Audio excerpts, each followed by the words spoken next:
Hello, one and all, and welcome back to Campaign 13, Vanilla Sunday. I am your host, as always, Virinity Void. This here is Part 9. We are in 1637. We're gonna get going with gonna continue with the Age of Absolutism. And we're gonna get a new institution in this very part. However, if you want to know what happened in the previous part, please, I encourage you to go back and watch it. This part, we're going to be reading some national ideas from Kaguda, and then we will be setting forth past 1637.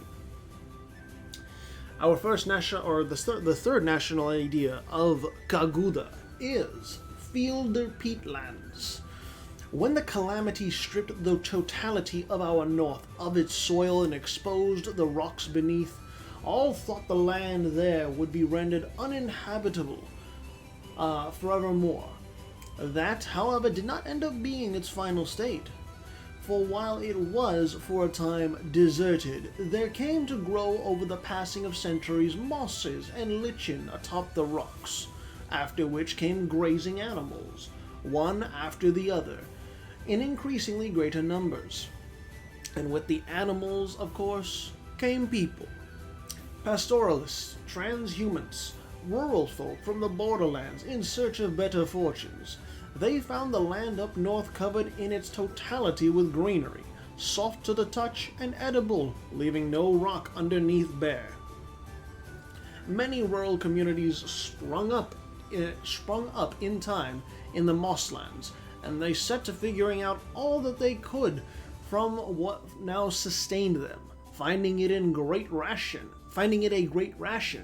a great insulator when dried, for buildings, beddings, and clothing alike, and a great source of food. Greater still is the peat it creates.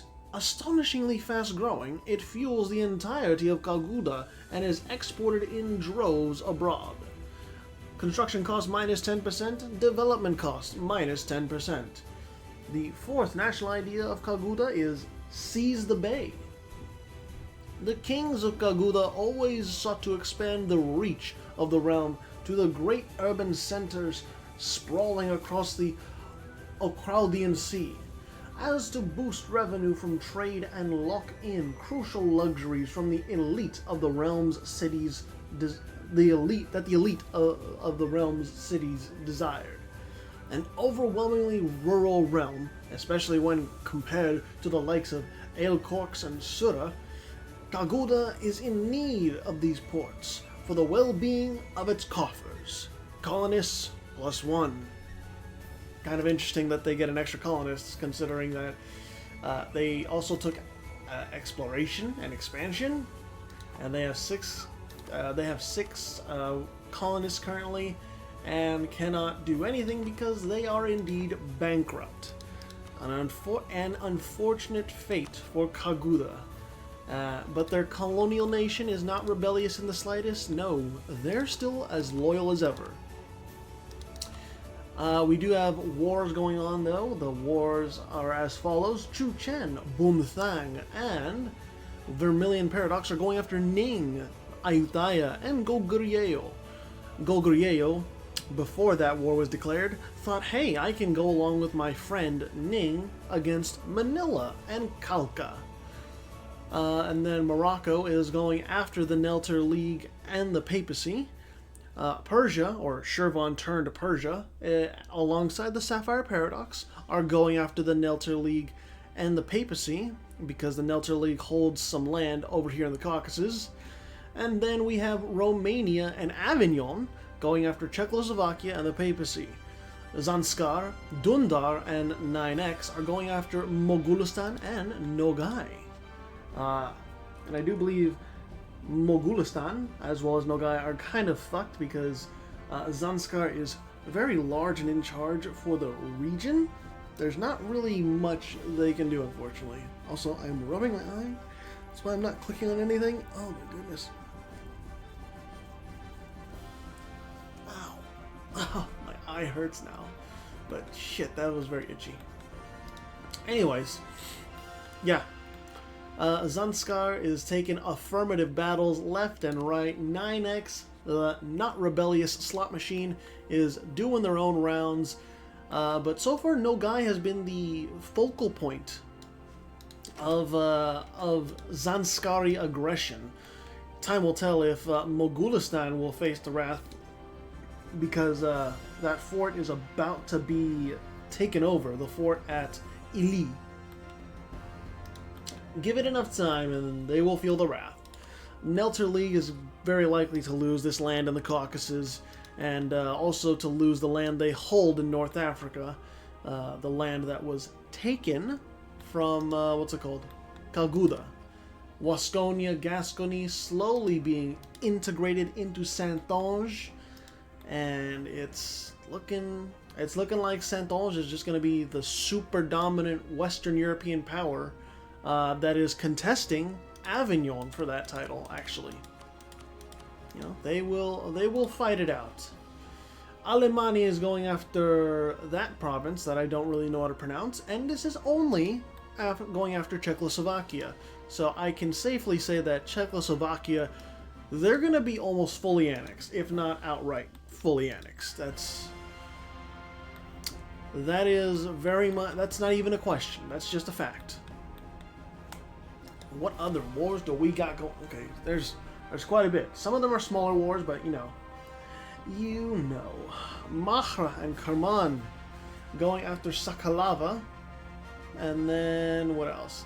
Crimson and Purple Paradox. Hey! It's finally about time that Purple Paradox woke up, or was woken up. This is for Banda Oriental. Where's Banda? Right here. It's 11 development. That's not bad. But Purple Paradox, I don't think they have enough troops to hold off the superior Crimson armies. In fact, technologically speaking, Crimson Paradox is well and truly ahead. Corruption is not huge in both of these places and both paradoxes, but corruption is visible. It's not huge, but it's visible. About 5% corruption in Purple Paradox, and then 4% corruption in Crimson. So there's going to be a lot of roaming around here from the north. The south is not going to be able to do much of anything. Peru, on the other hand, they have more quantity. They have more troops on the ground. However, they are even further behind if they ever get attacked. Indeed, institutions are hard to come by, but that's slowly changing. Vicura, who knows what this is? Who knows what Vicura has in store? Because they could go after Caddo again. They could go after Powhatan if they really wanted to, or OQ4. It all depends. Alemanni finished that war with Czechoslovakia very quickly and took the land right away. And then Shirvan, you know, Persia, they're chillaxing. Ibrahim V Muhammad is doing what he does best, consolidating the region. And Zanskar, they have a lot of positive war score because they have taken over the full entirety of Mogulistan. They peace out with Mogulistan, and a large chunk is taken. Khiva is also taken away from Nogai, so Zanskar, as I always say in these parts, large and in charge. Yadava spreading themselves all along that coastline. I'm not sure if that's the best tactic, but I guess we'll see in due time. Chuchen going after Canton, or Guangzhou as I like to say, and they're gonna get it. Ning, your ally of Goguryeo is not sufficient. I'm just gonna say that right now. I don't think it's sufficient. Goguryeo has had valiant but failed showings before, so I don't think it's gonna happen. Takeda formed Japan, and there we go. Look at that. Nice old Japan for us. What kind of government reform is that? Tell me. Japanese Empire. Oh wow. Doja Shattered Europa actually puts my stuff in there. Nancho, Kenmu, Fujiwara. A delicate balance of power and influence. The Japanese throne has long been torn between the official head of the state, the Emperor, and the Shogun. Each side has a different vision of the island, manifesting as the way they approach each obstacle along their reign, often interrupted by neutral counselors aiming to stabilize the country. So they get elections, they don't have consorts or heirs, each term duration is 4, and they get Shogun versus Emperor. Also, Chu Chen peaced out. They got a lot of good stuff, or at least a little bit of good stuff. Japan is allied with Shimazu, Bumthang, and Yadava. I just want to see what the government stuff entails. So if it goes to the Shogun, less legitimacy, but more army tradition overall, and more leaders without upkeep. Versus if it goes to the Emperor, there's more legitimacy, autonomy goes down, and absolutism goes up. Interesting. Okay. Also, you have 2 working as... Okay. I think that's a bug, but I don't know. Okay, what other wars do we got? Just want to make sure that Morocco is not bugged out. Let's go ahead and take a look. When was this war started? 1637. I'll give it 1 more year. I usually give about 5 years if the war hasn't changed at all and the AI is literally just staying in their own land and bugging out. I'll give it about like 5-6 years before I forcefully white peace, so that to reset the AI more or less. Persia also took that land from the Nelter League in the Caucasus. I believe the Nelter League, yes, they are on the islands. Albania going after the papacy for Trapani. Where is Trapani? Ah, right here. So yeah, I think Albania is going to consolidate the rest of the Italian peninsula. And then even Poland is in that, surprisingly. What else do we got? Zanskar and all of their allies are going after Kionjar and Nepal. OQ4 is doing a coast invasion against 9M, so I think we know that because it is a Caribbean war, there's not that many big navies. Probably nothing is going to happen, I have to assume. But I'll check in. Yes, Kionjar and Nepal, they're being divvied up. Unfortunately, Kionjar's time in the sun has indeed set. Nepal had... They had a good showing for a little bit, but the sun has long since set on Nepal. Noble rebels rising up, given, or at least putting up a fight against the invaders, but it's not worth anything. And there's your peace deal. Just straight up Zanskar's like, yeah, one and done, let's do this. Let me just take an incision or a scalpel right here and just chisel out a little bit of this country away from you. It's called Malindi is still going after Sakalava. Not sure why. Sakalava didn't do much to you, but I guess they hold some land that is of interest. 9MA is really being divvied up, and OQ4. Yeah, I thought 9MA for a second had like more land in the Caribbean, but no, OQ4, they got it covered. They actually have a bigger navy than I was expecting. Also, for some reason, Teardrop is free again. Okay. How's the religious map over here looking? Pretty standardized. Okay. Crimson Paradox, they took a little bit of land away from Purple Paradox. 3 provinces to be exact, including the really nice province here that is producing leather and is 27 development. Mossi, not allied with anyone. Air is allied with Morocco and Fulo. Okay. And then Romania. The Avignon conquest of Calais. So Avignon is straight up saying, Cherusci, I challenge you. Strathclyde, I challenge you. And then Cherusci, that means Cherusci is fighting Avignon and Romania. Okay. Archbishop Benedictus the 20th is saying, Cherusci, it's time for you to see God. Avignon has a little bit of manpower, more troops on the ground, but not by much. Cherusci completely out of manpower, and they have slightly less troops on the ground. However, Strathclyde is right here. Strathclyde is going to be putting pressure on Avignon. Romania needs to either help out or do something, or at least like put pressure on Strathclyde by really pushing into the Pontic steppe and the Caucasus. Because if they don't, then Avignon might very well lose this war. Cherusci coming in from the north and then Strathclyde coming in from the south is kind of a recipe for disaster here, as we're seeing. Avignon's troops are getting cut down left and right. Cherusci, they're doing fine on troop numbers. Strathclyde, they're doing fine on troop numbers. Russia, in the meantime, is going after White Karelia against Thomond and Kurland, and then at the same time, Sapphire Paradox is going after Erzurum. This time, that is directed at Romania, and Romania is allied to Russia. Let's take a look at that war map for Romania, just so you can see what they're dealing with. Like, that's... I don't envy Romania right now. I really don't.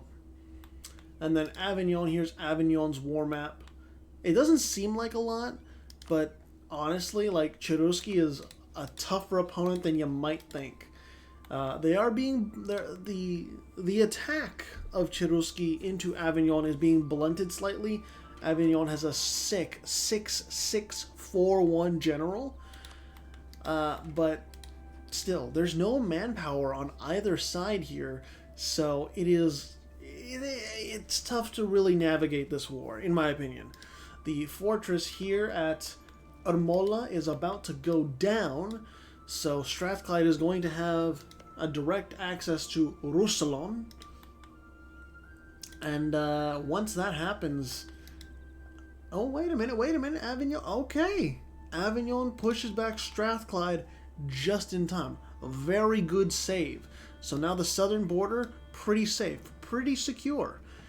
Cherusci is really going to have to find an opening in the north and put pressure on Avignon.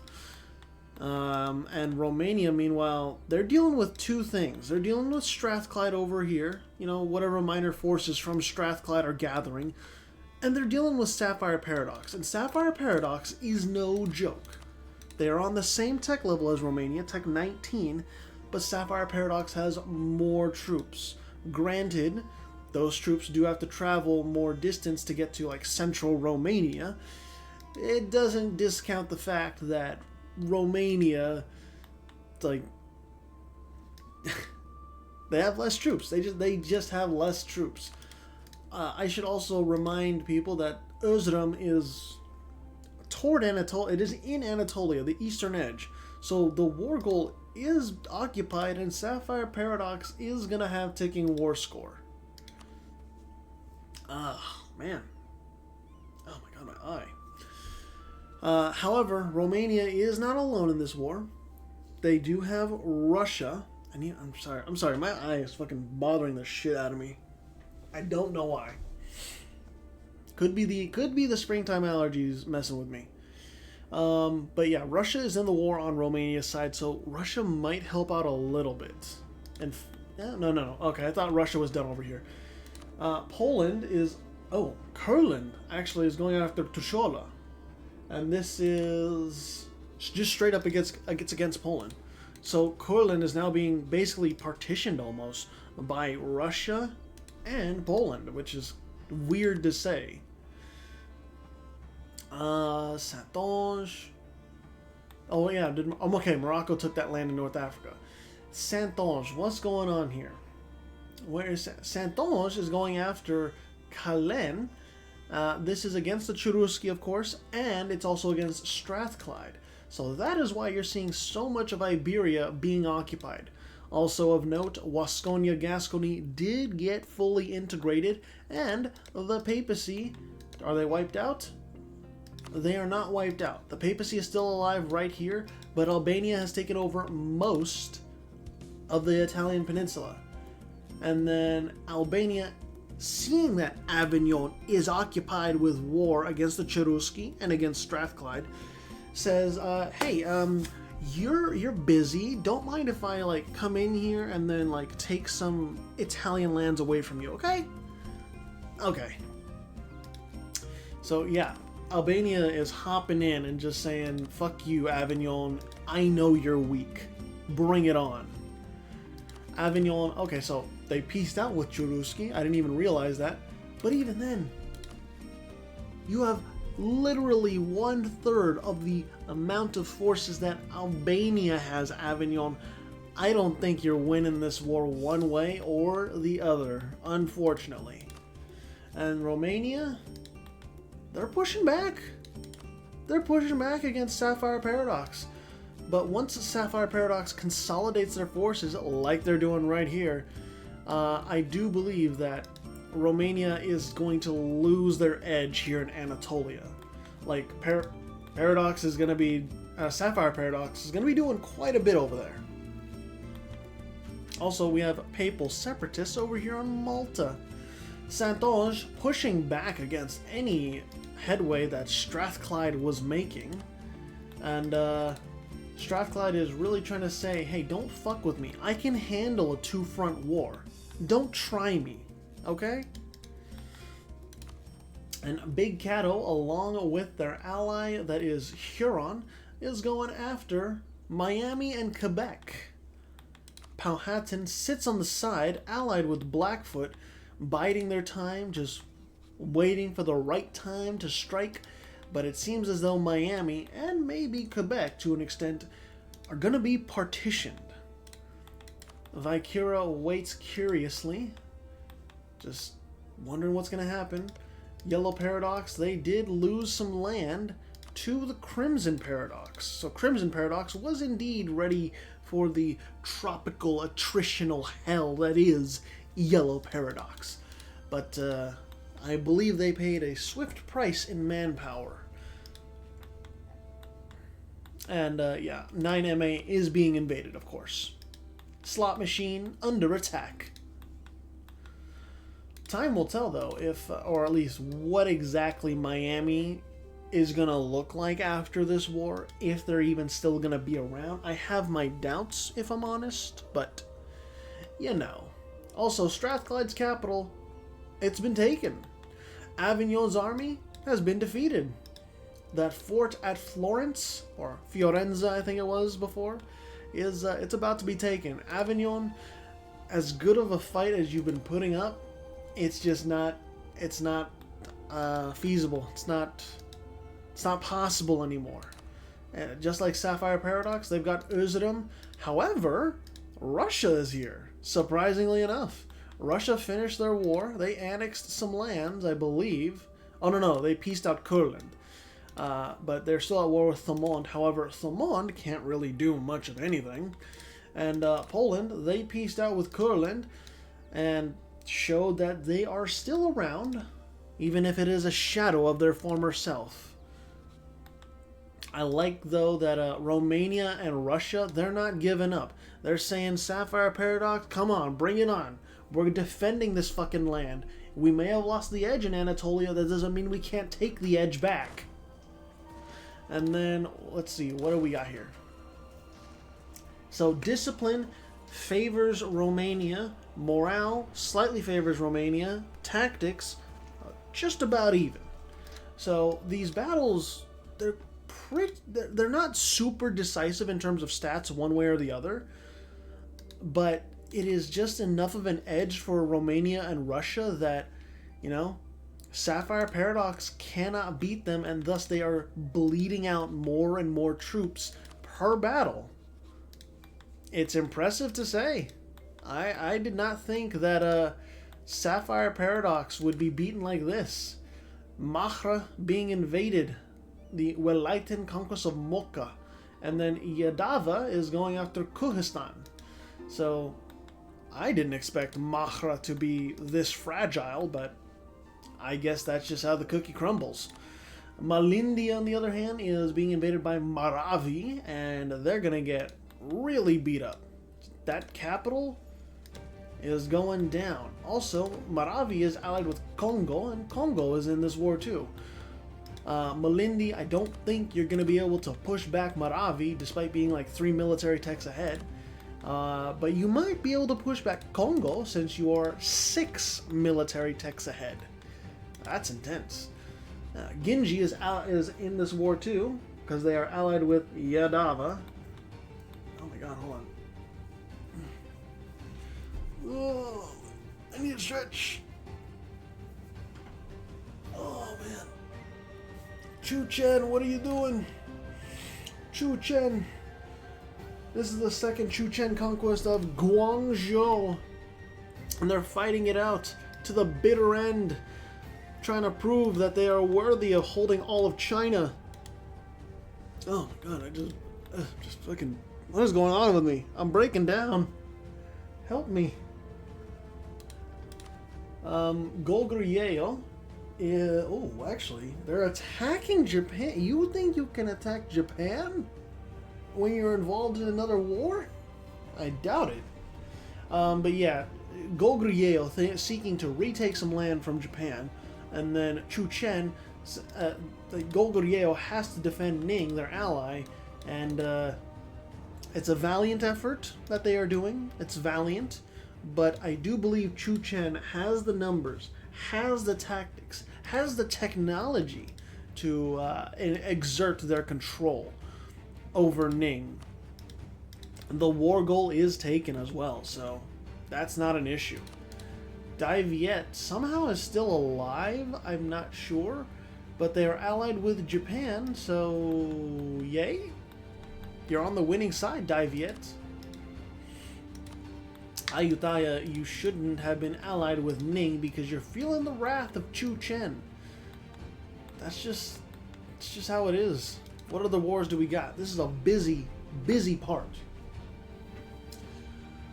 Chu Chen conquest, Goguryeo, yep, Maravi, and then Russia. Oh wow. And it seems as though, yeah, Romania kept Özrem. There was no border changes. Nice. Sapphire Paradox, not as strong as they once were. I root against Sapphire Paradox for good reason, because they killed 2 of my children. Or, yeah, 2 of my children. I had to think back. It's been a while, and I've had a long day, so my mind is not as fast as it usually is. But Welaita going after Sakalava, and then Zanskar with their allies, and Dundar is a vassal. Alongside Strathclyde, strangely enough, is going after Sibir, finally, and Nogai. Sibir has been like seemingly absent from all these other wars in the steppe, but now they are involved. Russia going after Trøndelag against the Cherusci and Strathclyde. So this could be a big breakout moment for Russia if they can effectively invade Strathclyde's land over here and take a big chunk of it. If Russia does that, suddenly we do have a big Russia on our hands, which is what we're used to, or at least what people are used to.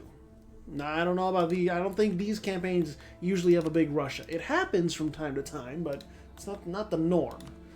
But it shouldn't be mistaken that the main goal is Trøndelag. Trøndelag, right? Yes, is right here. This is the war goal. If Russia doesn't get this against the Cherusci, there's no ticking war score, and Russia will eventually concede in the war if it is a 1v1. So gotta watch for that war goal. Dumnonia, vassal of Saintonge, they are slowly being integrated. It should be noted, Saintonge did win the war they were in. They took a little bit of land in Iberia against Strathclyde, and they took a little bit of land against the Cherusci. So these tribal Germanic, these Germanic tribes, not as strong as they were previously, or at least the Cherusci are not. Alemannia, on the other hand, you just look at how much they have on the floor. You look at King Ruprecht II's army of 100,000 troops and tell me they are not powerful. Because they are. We do have a new institution. I'll wait a little bit more just to see. Peru, thinking they can go in on Purple Paradox. That's going to be an odd war, okay?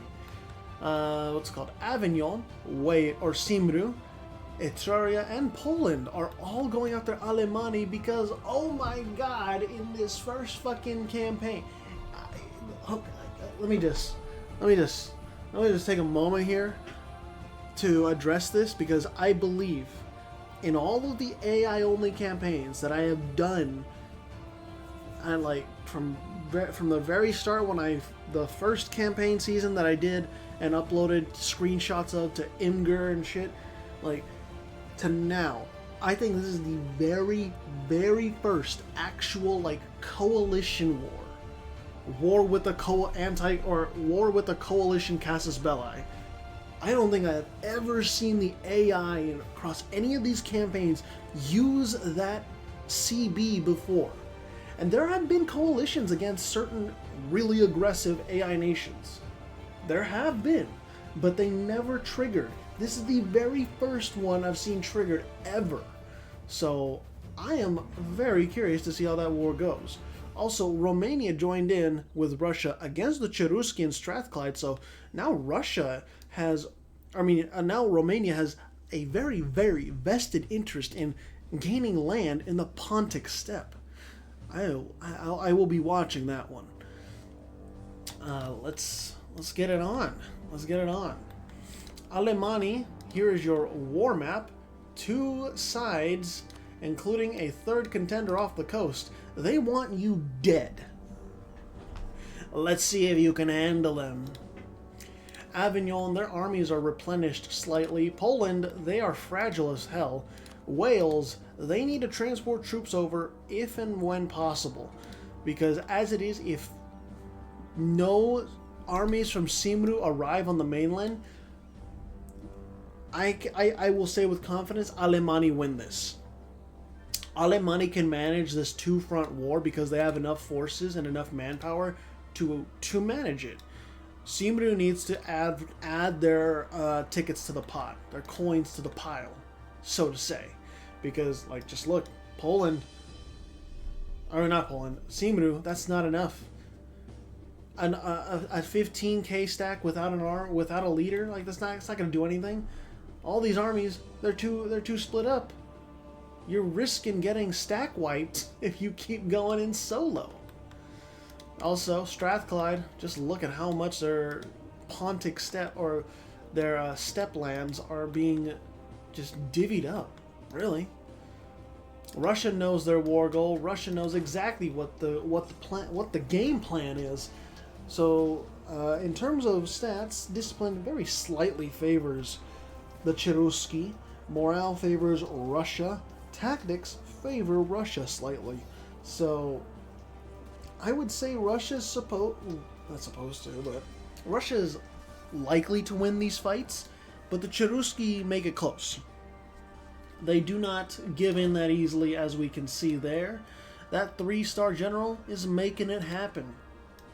Pushing back Russian armies, or a Russian army. But, yeah, we'll see how that goes as it goes on, because Russian troops are still flooding in through Stockholm. Zanskar, on the other hand, despite all that empty land around them, they are going after Sibir, and they're making it happen. Nadim, where is that at? Right here.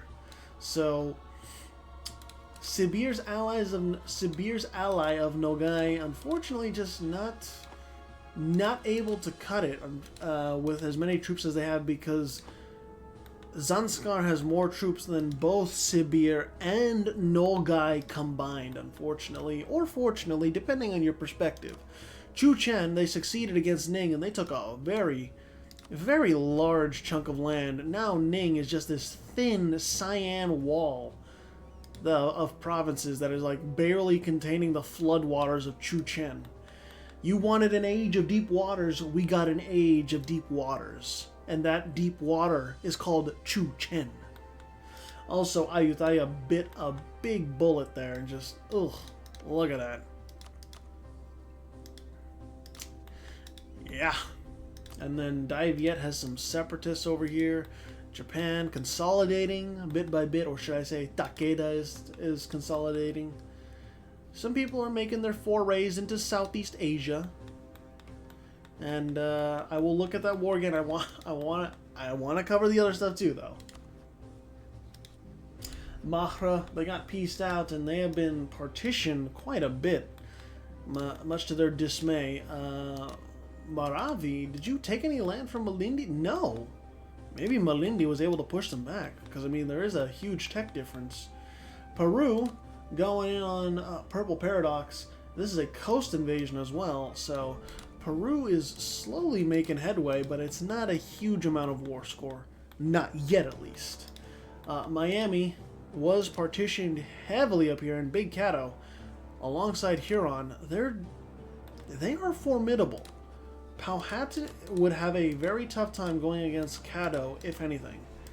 And also, Caddo is Tech 19 with military, Vicura is Tech 16, and Golden Eighth is Tech 19. So institutions should be spreading ever so slowly over to the New World. Let's go ahead and see where that new institution is at. Albania, can you please provide some clarifications? Wait a minute. That's not Albania. That's not Albania at all. This is... Wait, what? Where did you get this name? Where did you get this name? Italian kingship. Excuse me?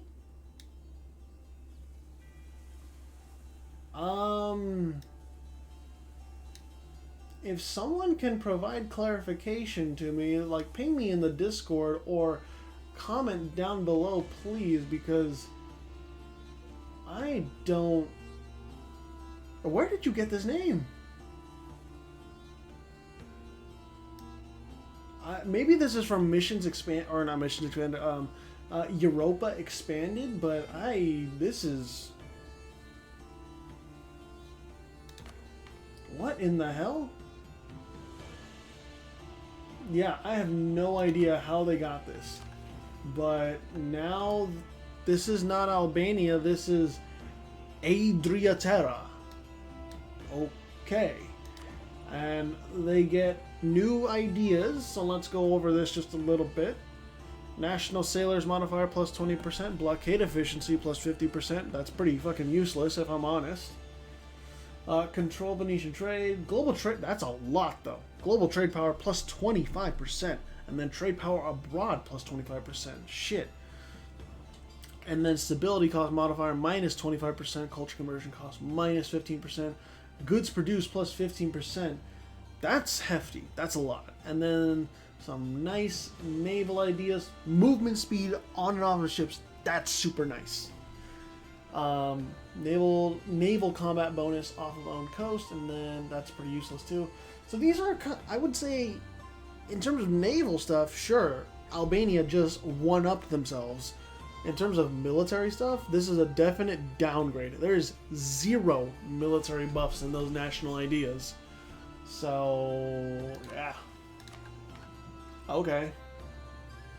Interesting stuff indeed. I had no idea this was gonna happen, but sure. And they got civic republicanism. Interesting. So we have an Italian...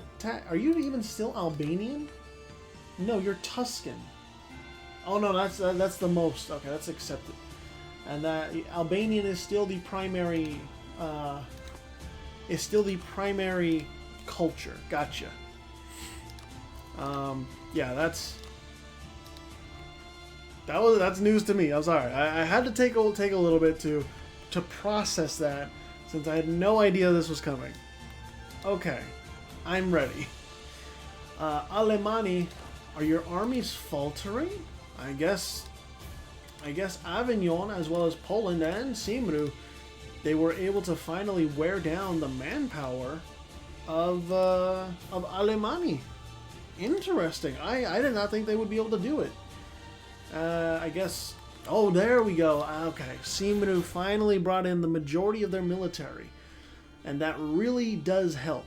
I don't know if that was like the tipping point, the tipping scales.